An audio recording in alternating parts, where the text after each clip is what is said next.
Local 44 News.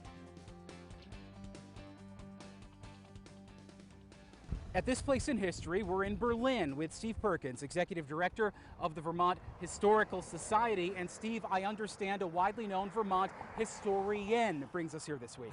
Yes, Mike, we are here on the site, the boyhood home of Daniel Pierce Thompson, who was a great writer of Vermont tales, let's put it that way, and a founder of the Vermont Historical Society. This beautiful monument was erected in 1929 on what used to be a farm path, but we're now on the side of the Barry-Montpelier Road. We've got some wonderful materials describing his life back at the History Center in Barry. He was born in Charlestown, Mass., but he moved to Vermont when he was 5 years old, and his family moved onto a farm in Berlin, and we were there. He went to Middlebury College, and then he ended up in Virginia, of all places, read the law, and but ultimately ended up moving back to Montpelier and was a lawyer in Montpelier. He was what we would now call legislative counsel to lawmakers. He published a book, a compendium of Vermont laws, and this was all, relatively early in life.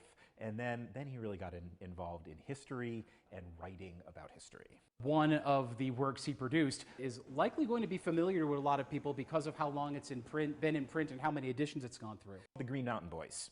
And it was a fictional account of Ethan Allen and his merry band of men. First in print in 1839. We have a first edition of that, and then kind of continuously printed. We have a version that was printed in 2000. We have, I believe it's 3 or 4 shelves in our storage facility of Thompson books because they're so popular. So we were talking about the Green Mountain Boys. And this is a very early printing of the book. It's actually in 2 volumes. This is volume 1, so 1839, Montpelier publication. E.P. Walton and Sons, I see. You have people in the early 19th century going, hey, we could go back to a simpler time of chivalry, of knights in shining armor. And so it told this fanciful tale. Now, what happened when people start telling tales like this is it becomes canon, and it becomes part of history. Now, of course, like I said, he helped found the Vermont Historical Society, so his writings about Ethan Allen, which are fictional, start to take on this ring of truth.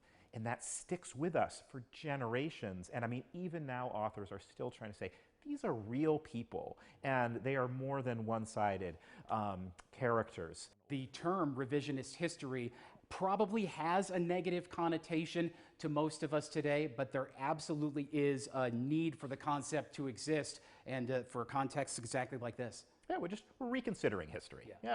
And it's what we do all the time here at the Vermont Historical Society. So you can come here to our library and you can read some of D.P. Thompson's earlier books, but you can also read information by some of our most current scholars today.